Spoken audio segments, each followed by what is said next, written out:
We're now a quarter of the way through April, and I'm just now getting around to opening one of these kits. I got one of these for Christmas. I got another one for my birthday.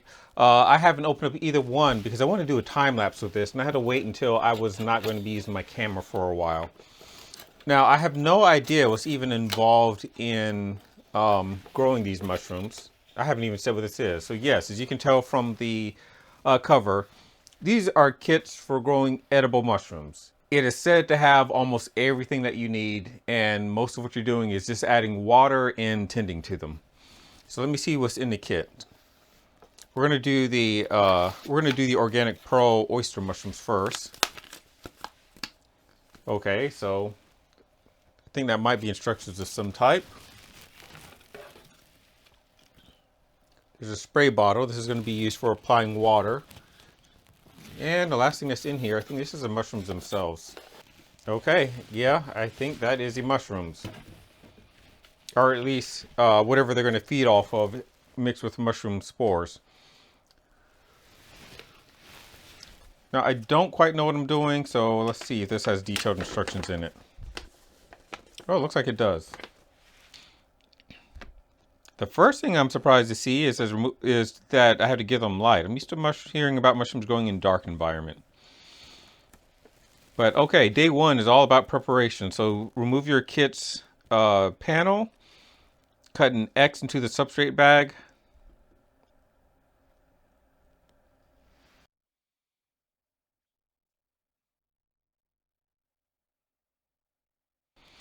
Lift the plastic flaps and lightly scratch away at some of the white layer with a fork.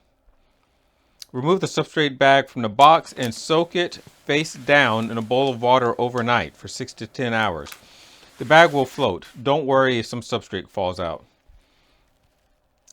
Once you've woken up your organic mushrooms, shake off the excess water from the bag and place it back in the grow box. The mushrooms will grow best in a spot with indirect sunlight facing away from the window. Is perfect. It will take up to 1 week for them to start growing. Now, I've always thought of mushrooms as something that grow primarily in darker areas. Since it's going to be near a window, it's going to cause some flashing within this video. I started to see the first signs of growth within 24 hours after the soaking. Now, from the way that it looked, I wasn't 100% sure that I was seeing mushrooms growing. I thought that something had gone horribly wrong because it just looked like, I don't know, some type of other non-mushroom growth that was going on. But after enough time, I did start to see the little bumps that ended up forming into the caps of the mushrooms. And so yes, they were in fact growing. Now the instructions do tell you that the factors in which you grow this will affect what type of growth that you see. So if you put it in a place that has more airflow, then you end up with bigger caps. Whereas the place I put them did not have, I guess, sufficient airflow. So I ended up with a lot of smaller caps. Now this time lapse is taking a picture once every 60 seconds. And this is how it was viewed from my main camera, which was a Canon 5D Mark III. Uh, the most dramatic growth was in the beginning. Once the mushrooms form, then the growth becomes a lot less dramatic. But you can see there's still some growth going on. And if nothing else, you notice that the box is starting to lean forward.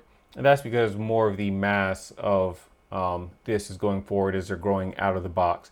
So I think the next time I do these, I'm going to make sure that the box is somehow secured down so that I don't have to worry about the box falling over. Now this one does not fall over. I did stop it about here because the growth was becoming a lot less dramatic and I wanted to use my camera for something else. This was a few days worth of growth that you see.